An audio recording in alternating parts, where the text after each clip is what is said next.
പക്ഷേ കർണാടകയിൽ വലിയ പ്രതിസന്ധിയാണല്ലോ. ഈ പ്രതിസന്ധി പരിഹരിക്കാൻ വേണ്ടി അങ്ങ് ഹൈക്കമാൻഡ് കൂടും പോകുന്നു എന്നൊക്കെ പറയുന്നുണ്ട്. അതിന്റെ ചർച്ചകളൊക്കെ നടന്നുകൊണ്ടിരിക്കുകയാണ്. പക്ഷേ അവിടെ നിന്ന് ചില കോൺഗ്രസ് വൃത്തങ്ങളിൽ നിന്ന് ലഭിക്കുന്ന സൂചന സിദ്ധരാമയ്യക്ക് യാതൊരു പ്രശ്നവും സംഭവിക്കില്ല, അതായത് സ്ഥാനം നഷ്ടപ്പെടില്ല, മറിച്ച് DK കുറച്ചുകൂടി കാത്തിരിക്കേണ്ടിയും വരും എന്നുള്ളതാണ്. DK കാത്തിരിക്കേണ്ടി വരും എന്ന് പറയുമ്പോൾ ഇപ്പുറത്ത് BJP ചുവപ്പ് പരവതാനി വിരിച്ച് കാത്തിരിക്കുന്നുണ്ട്. അവർക്ക് DK ആണ് ചെല്ലുന്നതെങ്കിൽ കുറച്ചുകൂടി നല്ലതാണ്. DK അങ്ങനെ ഒരു തീരുമാനം എടുക്കോ ഇല്ലയോ എന്നതിനെക്കുറിച്ച് കൃത്യമായ വിവരങ്ങളൊന്നും പുറത്തു വരുന്നില്ല. അതേസമയം തന്നെ ഈ ഒരു വിഷയം, അതായത് കർണാടകയിൽ കോൺഗ്രസിനെ പിളർത്തുക എന്ന് പറയുന്നത് BJPയെ സംബന്ധിച്ച് അല്ലെങ്കിൽ അമിത്ഷായെ സംബന്ധിച്ചൊരു എന്താ പറയുക, ഒരു ചെറിയ വിഷയമാണ്. ചീള് കേസ് എന്ന് പറയുന്നത് പോലെയാണ്. പക്ഷേ എന്തുകൊണ്ട് അദ്ദേഹം അത് ചെയ്തില്ല? ഇപ്പോൾ അദ്ദേഹം വിചാരിച്ചിടത്തേക്ക് കാര്യങ്ങൾ എത്തുമെന്ന് ഒരുപക്ഷെ അദ്ദേഹം മുന്നിട്ട് കണ്ടിരുന്നു. അദ്ദേഹം എനിക്ക് തോന്നുന്നു അതിനകത്ത് അദ്ദേഹത്തിൻ്റെ ചില അജണ്ടകൾ, അദ്ദേഹത്തിൻ്റെ എന്നല്ല, കേന്ദ്ര BJPയുടെ ചില അജണ്ടകൾ ഉണ്ടല്ലോ. അത് നമ്മൾ ഈ കേരള BJPയുടെ ഒന്നും ഒരു സെൻസിബിലിറ്റി വെച്ചിട്ട് അളന്നാൽ പോരാ. കേരള BJPയിൽ ഇപ്പോഴെങ്കിലും കുറച്ച് വിശദമായിട്ട് കാര്യങ്ങൾ ചിന്തിക്കുന്നത് രാജീവ് ചന്ദ്രശേഖരാണ്. അതിൻ്റെ ഒരു ഗുണമൊക്കെ അതിന് കിട്ടുന്നുണ്ടാവും. പക്ഷെ അദ്ദേഹത്തിന് ഈ കേരളത്തിൻ്റെ ഒരു പൾസ് അറിയാത്തതിൻ്റെ പ്രശ്നമുണ്ട്. അപ്പോൾ കർണാടകയിലെ പ്രശ്നം എന്താ? കർണാടകയിലെ BJP, കർണാടകയിലെ കോൺഗ്രസ് ഗവൺമെന്റിനെ പിളർത്താൻ എളുപ്പമാണ്. അത് സത്യത്തിൽ നെടുകെ പിളർന്നു നിൽക്കുന്ന ഒരു സംവിധാനമാണ്. സിദ്ധരാമയ്യയും DK ശിവകുമാറും ചേർന്ന് അധികാരത്തിൽ വന്ന കാലം തൊട്ട് തന്നെ രണ്ട് ഗവൺമെൻറ്റാണത്, ഒരു ഗവൺമെൻറ് അല്ല. പക്ഷേ അവരുടെ ഒരു ഗുണം ആ ടാക്ടിക്സ് ആണ്. രണ്ടുപേരും പരസ്പരം പ്രത്യക്ഷമായിട്ടൊന്നും പറയില്ല. രണ്ടുപേരും അച്ചടക്കം വിട്ടൊരു വാക്ക് അവർ പറയില്ല. അനുയായികളെ കൊണ്ട് വേണ്ടതിലേറെ പറയിപ്പിക്കും. അതാണ് കോൺഗ്രസിന് ഹൈക്കമാൻഡിന് അവർ പോയി തലവേദന ഉണ്ടാക്കില്ല. വിളിപ്പിച്ചാൽ മാത്രമേ പോവുള്ളൂ. അവിടെ ചെന്ന് പറയാനുള്ള സ്വകാര്യമായിട്ട് പറഞ്ഞു പോരും. നെടുകെ രണ്ട് സംസ്ഥാനം, ഇപ്പോൾ രണ്ട് ഭരണകൂടമാണ് കർണാടക എന്ന് പറയുന്നത്. എന്തുകൊണ്ടാണ്? ഒന്ന്, കർണാടകയുടെ പ്രത്യേകത വെച്ച് രണ്ട് ജാതിയാണ് ഭരിക്കുന്നത്. രണ്ട് ജാതിയും ചേർന്നുള്ള ഒരു സമുച്ചയമാണ്, ജാതി സമുച്ചയം. ഒക്കാലിംഗയും ലിംഗായത്തുമാണ്. ഒക്കലിംഗക്കാരെ ഇപ്പോൾ പ്രതിഷേധത്തിന് പുറപ്പെടുകയാണ് എന്നാണ് DKക്ക് വേണ്ടിയിട്ട്. അവര് ഈ DKയോട് കാണിക്കുന്ന ഈ അവഗണനക്കെതിരെ വലിയ പ്രതിഷേധങ്ങൾ സംഘടിപ്പിക്കുമെന്നുള്ള വാർത്തകളും വരുന്നുണ്ട്. അതെ, ഒക്കലിംഗക്കാർ ഇറങ്ങിക്കഴിഞ്ഞാൽ അപ്പുറത്ത് ലിംഗായത്തുകാർ ഇറങ്ങും. ഇപ്പം ലിംഗായത്ത് ആണ് അവിടുത്തെ വേറൊരു പ്രധാനപ്പെട്ട ജാതി. ഈ രണ്ട് ജാതിയും നമ്മളെപ്പോലെ അല്ല. ജാതി അപാരമായ സ്വാധീനമുണ്ട് കന്നഡ സമൂഹത്തിൽ. അപ്പോൾ മാത്രമല്ല, ഈ പിന്നോക്ക ജാതിക്കാരുടെ വലിയ പിന്തുണയുള്ള ഒരു നേതാവാണ് സിദ്ധരാമയ്യ. അതാണ് അദ്ദേഹത്തിൻ്റെ ബലം. അതിൻ്റെ അടിസ്ഥാനത്തിലാണ് പിന്നോക്ക ജാതിക്കാരുടെ ഭൂരിപക്ഷ പ്രദേശങ്ങളിൽ നിന്ന് ജയിച്ചു വന്ന MLA-മാരാണ് അദ്ദേഹത്തിൻ്റെ പിൻബലം. അല്ലാതെ ഇപ്പോൾ ഈ സിദ്ധരാമയ്യ എന്ന നേതാവിനോടുള്ള കൂറുകൊണ്ടല്ലാതെ സമുദായത്തിൻ്റെ കൂറുകൊണ്ടാണ്. അപ്പോൾ ഒക്കാലിംഗയും ലിംഗായത്തും രണ്ട് ഭരണകൂടങ്ങളാണെന്ന് പറയുമ്പോൾ ഈ രണ്ടും തമ്മിൽ പരസ്പരം സഹകരിച്ചെന്ന് വെച്ചാൽ ഒരു മിനിമം പരിപാടിയുടെ അടിസ്ഥാനത്തിൽ മുന്നോട്ട് പോവുകയാണ്. ഒന്ന്. രണ്ട്, വർഗ സ്വഭാവം ഉണ്ടായിരുന്നു. സിദ്ധരാമയ്യ ശരിക്കും പറഞ്ഞാൽ അടിസ്ഥാന വർഗത്തിൻ്റെ, സാധാരണഗതിയിൽ ഈ താഴെ തട്ടിൽ രാഷ്ട്രീയ പ്രവർത്തനം നടത്തിയിട്ട് താരതമ്യേന അഴിമതിരഹിതമായ ഒരു ഇമേജൊക്കെ സൂക്ഷിക്കുന്ന പഴയ തലമുറയിലെ ഒരു ഗാന്ധിയൻ പാരമ്പര്യത്തിലുള്ള ഒരാളാണ് സിദ്ധരാമയ്യ. DK ശിവകുമാർ മറിച്ചാണ്. കോൺഗ്രസിൻ്റെ പുതിയ മുഖമാണ്. പുതിയ മുഖം എന്ന് പറഞ്ഞാൽ സമ്പന്നരുടെ, കോർപ്പറേറ്റുകളുടെ, വ്യവസായികളുടെ, ഈ പണ്ട് നമ്മൾ പറയാം ക്രൗഡ് പുള്ളേഴ്സ് എന്നാണ്, ഇപ്പോൾ ഫണ്ട് പുള്ളേഴ്സാണ്. രണ്ടാളാണ്. സിദ്ധരാമയ്യക്ക് വേണമെങ്കിൽ കുറച്ച് ആളുകളെ കൂട്ടി യോഗം നടത്താൻ പറ്റും. പക്ഷെ ആ യോഗം നടത്താനുള്ള പണം വേണമെങ്കിൽ DK വേണം. AICCക്കും എന്തിനാ, ഇന്ത്യയിലെ മിക്കവാറും എല്ലാ കോൺഗ്രസ് കമ്മിറ്റികൾക്കും എല്ലാ സംസ്ഥാനങ്ങൾക്കും അത്യാവശ്യത്തിന് പണം സംഘടിപ്പിച്ചു കൊടുക്കുന്നത് DK ആണ്. കേരളത്തിന് ആരാ കൊടുക്കണേ? കേരളത്തിന് പോലും അത് വലിയ പങ്കാണ്. അത് വരുന്നത് പലരും മുഖേനയാണെന്നേ ഉള്ളൂ. ഇപ്പോൾ KC വേണുഗോപാലൊക്കെ ആയിരിക്കും അതിൻ്റെ ഒരു കണ്ണി. അപ്പോൾ അങ്ങനെ ഒരു ഘടകമുണ്ട്. ഒന്ന്, സാമുദായികമായിട്ട് എടുത്താൽ അങ്ങനെ രണ്ടാണ്. വർഗപരമായിട്ട് എടുത്താൽ ഉള്ളവനും ഇല്ലാത്തവനും തമ്മിൽ ഉള്ള അങ്ങനെ. കാലപരമായിട്ട് അങ്ങനെ ഉണ്ടാവും. ജനറേഷൻസ് എടുത്തു കഴിഞ്ഞാൽ പഴയ യുഗത്തിൻ്റെ നേതാവാണ് സിദ്ധരാമയ്യ. പുതിയ കാലത്തിൻ്റെ നേതാവാണ്. എന്ന് വെച്ചാൽ മാസ് പവർ, മസിൽ പവർ നമ്മൾ പറയില്ലേ, ഈ മണി പവർ, മസിൽ പവർ എന്നൊക്കെ പറയുന്നതിൻ്റെ ആളാണ്. വലിയ വ്യവസായ ലോബിയാണ്. അദ്ദേഹത്തിന് ആർക്കും തകർക്കാൻ കഴിയും. എന്നിട്ടും അദ്ദേഹം പലപ്പോഴും സൈലന്റ് ആയിട്ട് ഇരിക്കുകയും ചെയ്യുന്നുണ്ട്.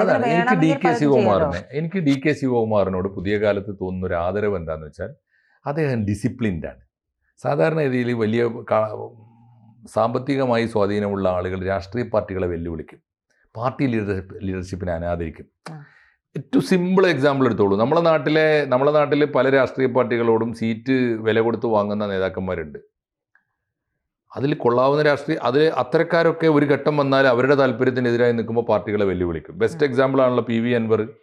CPM-നോട് എരന്ന് കാശ് കൊടുത്ത് വാങ്ങിച്ച സീറ്റാണ്.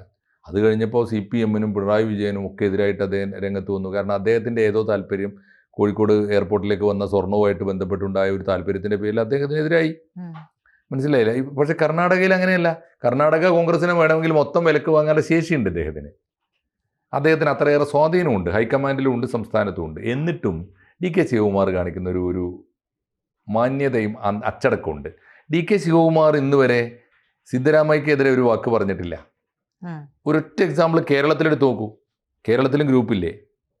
കേരളത്തിൽ ഒരുപാട് ഗ്രൂപ്പുണ്ട്. ഈ ഗ്രൂപ്പ് നേതാക്കന്മാരാണ് ആദ്യം പരസ്പരം വെടിപൊട്ടിക്കുക. അച്ചടക്ക ലംഘനം നടത്തുന്ന ആരായിരിക്കും? ഗ്രൂപ്പ് ലീഡേഴ്സ് ആയിരിക്കും ഏറ്റവും ആദ്യം. എല്ലാ ഗ്രൂപ്പിനും നേതാക്കന്മാരെടുത്തോ. അപ്പോൾ ആ ഒരു വലിയ മാതൃക DKക്ക് ഉണ്ട്. ഇനി ഇതാണ് അവിടുത്തെ കോൺഗ്രസിൻ്റെ ചിത്രം. ആദ്യത്തെ ചോദ്യം എന്താണ് അമിത്ഷാ നോക്കി നിൽക്കുന്നത്? അമിത്ഷാക്ക് വേണമെങ്കിൽ ഇത് പൊളിക്കാൻ പറ്റും. അമിത്ഷാക്ക് പൊളിക്കാൻ കർണാടക അത്ര വഴങ്ങാത്തൊരു സ്ഥലമൊന്നും അല്ലാന്ന് ആണ് നമുക്ക് ആർക്കും മനസ്സിലാവും. എന്താ പൊളിക്കാത്തത്? അമിത്ഷാക്ക് കാത്തു നിൽക്കുകയാണ് അമിത്ഷാ. ഞാൻ വിചാരിക്കുന്നത് കർണാടക ഒരുങ്ങിയിട്ടില്ല. അമിത്ഷാക്ക് കച്ചവടം നടത്താൻ എളുപ്പമാണ്, അല്ലെങ്കിൽ അത് ഡീൽ ചെയ്യാൻ എളുപ്പമാണ്. പക്ഷേ അതിന് കാലമായിട്ടില്ല എന്ന് അമിത്ഷാ വിലയിരുത്തുന്നുണ്ട്. എന്തായിരിക്കും കാരണം? നിങ്ങൾ അവിടുത്തെ കോൺഗ്രസ് ഗവൺമെൻറ്റിനെ പൊളിച്ചാൽ, അവിടെ കേരളത്തിലെ പോലെ ഒരു ഇടതുപക്ഷ മുന്നണി ഇല്ല, പൊളിച്ചാൽ പിന്നെ ആരെ ഏൽപ്പിക്കാനുള്ളത്? BJP മുന്നണിയാണ്. എന്താ കർണാടകയിലെ BJP മുന്നണിയുടെ സ്ഥിതി? എന്താണ് കോൺഗ്രസിനെതിരെ ഇന്ത്യ ഒട്ടാകെ BJP ഉന്നയിക്കുന്ന ആരോപണം?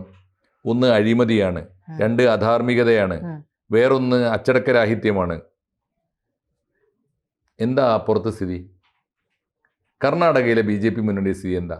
ഒന്ന് യെദ്യൂരപ്പയാണ്, മറ്റൊന്ന് കുമാരസ്വാമിയാണ്.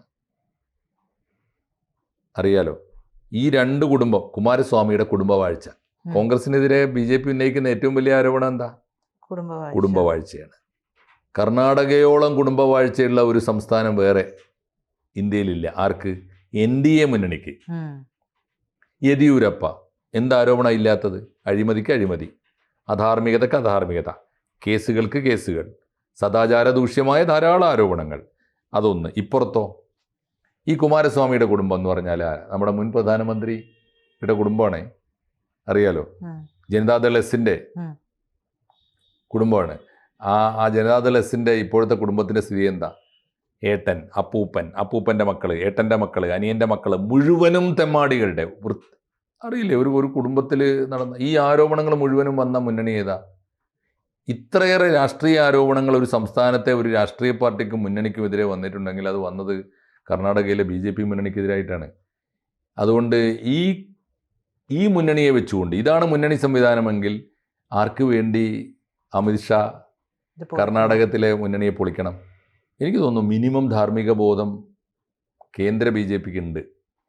താരതമ്യേന കർണാടകയിൽ ഇപ്പോൾ ഈ പോക്ക് കോൺഗ്രസ് ഗവൺമെൻറ് മുന്നോട്ട് പോകട്ടെ എന്നും അതിനുള്ളിലെ അന്തഛിദ്രം മൂർച്ഛിക്കട്ടെ എന്നും 2.5 കൊല്ലം കഴിയുമ്പോൾ മാറിക്കൊടുക്കേണ്ട ഒരാളാണ് സിദ്ധരാമയ്യ. അതിന് ന്യായമൊന്നും പറയരുത്. 2.5 കൊല്ലം ഹൈക്കമാൻഡിന് കൊടുത്ത് ഉറപ്പാണെങ്കിൽ പാലിക്കണ്ടേ?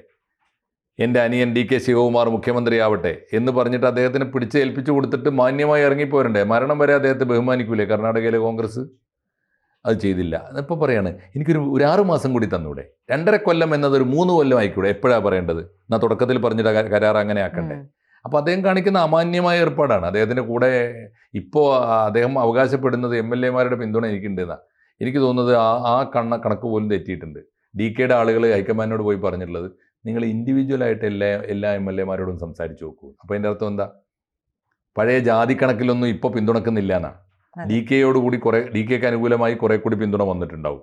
അത് സ്വകാര്യമായിട്ട് അദ്ദേഹത്തോട് പറഞ്ഞിട്ടുണ്ടാവും. ഇതൊക്കെയുള്ള കാരണം. മറ്റൊരു കാര്യം തോന്നിയത്, മാഷ് പറഞ്ഞ പോലെ ഈ യെദ്യൂരപ്പയുടെയും കുമാരസ്വാമിയുടെയും വിഷയം പറഞ്ഞല്ലോ. അപ്പോൾ ഇപ്പോൾ ഒരു അന്തചിത്രം ഉണ്ടായിട്ട് ഈ കോൺഗ്രസ് പിളരുകയാണെങ്കിൽ, ഈ പിളർന്ന് പുറത്തേക്ക് വരുന്നത് DK ഓർ സിദ്ധരാമയ്യ, ആര് വന്നാലും ഇതിൽ രണ്ടിൽ ഒരാളെ മുൻനിർത്തിക്കൊണ്ട് ഒരു ഇത് കൊണ്ടുവരാനും BJPക്ക് എളുപ്പമാണ്.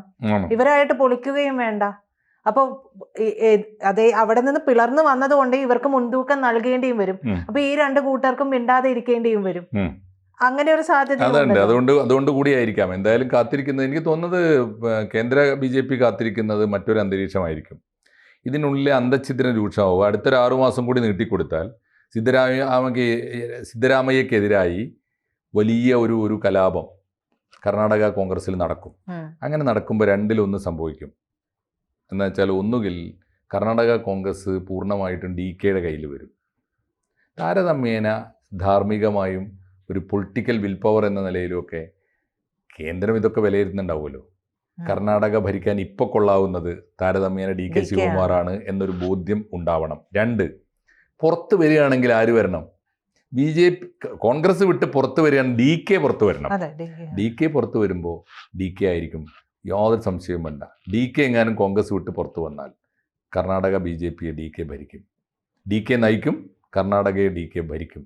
അങ്ങനെ വന്നാൽ ദീർഘകാലത്തേക്ക് സേഫായിട്ടുള്ള ഒരു ഗവൺമെൻറ് BJPക്ക് കർണാടകയിൽ ഉണ്ടാക്കാൻ പറ്റും. വലിയ ദുഷ്പേരൊന്നും ഉണ്ടാക്കാത്ത, വേണമെങ്കിൽ എന്ത് ദുഷ്പേരും ഉണ്ടാക്കാമായിരുന്ന സൗകര്യങ്ങളിൽ ഒരാളാണ് DK. എന്നാൽ കർണാടക രാഷ്ട്രീയത്തിൽ ഏറ്റവും കുറച്ച് ആരോപണങ്ങൾ ആകെ വന്നത് അദ്ദേഹത്തിൻ്റെ ബിസിനസ് താല്പര്യങ്ങൾ, ബിസിനസ് സാമ്രാജ്യം കയ്യിലുള്ള ആളുകൾ ഗവൺമെൻറ് വരുമ്പോൾ അവരുടെ ഗവൺമെൻറ്റിന് തീർച്ചയായിട്ടും ബിസിനസ് താല്പര്യങ്ങൾക്ക് അതുമാത്രമാണ് അദ്ദേഹത്തിനെതിരെ വന്ന ആരോപണം. അപ്പോൾ അങ്ങനെ വരുമ്പോൾ സമയമായില്ല പോലും എന്ന് അമിത്ഷാ കൃത്യമായി പറഞ്ഞുകൊണ്ടിരിക്കുന്നുണ്ട്. സമയമാകട്ടെ, കാത്തിരിക്കുന്നുണ്ടാവും. കർണാടക ഈ പോക്ക് അധികമൊന്നും മുന്നോട്ട് പോകില്ല. കോൺഗ്രസ് ഒട്ടും ഭദ്രമല്ല എന്ന് അവർക്ക് തന്നെ നന്നായിട്ട് അറിയാം, ഹൈക്കമാൻഡിനും അറിയാം. പിന്നെ അവിടെ ഒരു പുതിയ ഓപ്പറേഷൻ നടത്താൻ ആരുമില്ല അവരുടെ മുമ്പിൽ. കോൺഗ്രസിൻ്റെ കയ്യിൽ ഓപ്പറേഷൻ നടത്താൻ ആൾ വേണ്ട. ഈ ജാതി സമവാക്യം ഒപ്പിച്ചിട്ടൊരു സിദ്ധരാമയ്യ അപ്പുറത്തും ഇപ്പുറത്ത് DK ശിവകുമാറും ഇത് രണ്ടും കൂടി ചേർത്ത് കെട്ടിയ ഒരു ഏച്ച് കെട്ടിയാണ് ഇപ്പോൾ അവർ നിൽക്കുന്നത്. അത് അധികം മുന്നോട്ട് പോകില്ല. അതാണ് കാര്യം. എന്തായാലും എന്തുകൊണ്ട് എന്ന ചോദ്യത്തിനുള്ള ഉത്തരമാണ് ഞാൻ പറഞ്ഞത്. സമയമായില്ല. നല്ല കൂർത്ത കണ്ണുകൾ വെച്ച് കേന്ദ്രം നിരീക്ഷിച്ചുകൊണ്ടിരിക്കുന്നുണ്ട്. ഏത് സമയത്തും സംഭവിക്കാം എന്തും. കൂടുതൽ വാർത്തകളും വിശേഷങ്ങളും നിങ്ങളിലേക്ക് എത്താൻ ABC മലയാളം സബ്സ്ക്രൈബ് ചെയ്യുക, ബെൽ ബട്ടണും അമർത്തുക.